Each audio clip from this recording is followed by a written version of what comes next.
గా కాళేశ్వరం కాలువలు దవ్వుతలేరు. మా ప్రభాకర్ అన్న ఊకే బాధపడుతుంటాడు నాతోని.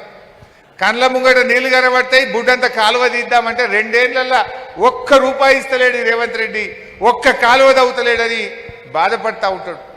అప్పుడప్పుడు సొంతం డబ్బులు పెట్టి మిషన్ పెట్టి ఆయనే కాలువ తవ్విస్తుండు లాస్ట్. అంటే ఇవాళ ఎందుకు దవ్వుతలేడు కాలువ? కాళేశ్వరం కూలిందని అబద్ధం ఆడే. కాలువ దవ్వి నీళ్ళు ఇస్తే అవి ఎట్లా వారుతున్నాయి రా అంటారు జనం. ఇప్పుడు రంగనాయక సాగర్లో నిండా నీళ్లు ఉన్నాయి, మలన సాగర్లో నిండా నీళ్లు ఉన్నాయి, కొండపోచమ్మ సాగర్లో నిండా నీళ్ళే ఉండే కాళేశ్వరం నడవనే పట్టే మోటార్లు. కాలువ దవ్వి నీళ్ళు ఇస్తే నువ్వు మొన్నటిదాకా కూలిందంటే ఈ నీళ్ళు అడికెళ్ళి వచ్చినాయి రా అని జనం అంటారేమో అని వాడు కాలువ దవ్వుతలేదు. ఇంత దుర్మార్గం.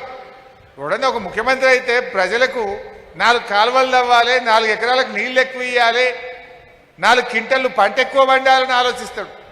కానీ ఎంత మూర్ఖుడు అంటే రాజకీయం ఎక్కువ, ప్రజల మీద ప్రేమ లేదు. ప్రజల కంటే వాళ్ళకు రాజకీయమే ముఖ్యం. అట్లాంటి ప్రభుత్వం వచ్చింది. ప్రజలకు కూడా అర్థమవుతా ఉంది. తప్పకుండా భవిష్యత్తు మనదే ఉంటుంది.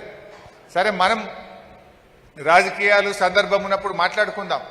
ఎల్లుండి మనకు దీక్షా దివస్, తెలంగాణ ప్రజల ఆకాంక్షల్ని నిజం చేసిన దినం, ఉద్యమాన్ని మలుపు తిప్పిన దినం కనుక మరి పెద్ద ఎత్తున ఎల్లుండి మరి టైం మరి మెయింటైన్ చేయాలి. 10 గంటలకు మనం రూరల్ పోలీస్ స్టేషన్ అంబేద్కర్ స్టాచ్యూకు పూలమాల వేసుకొని 11 వరకు ఇక్కడ చేరుకుందాం. 11 నుంచి 1:30 వరకు సభ జరుపుకుందాం.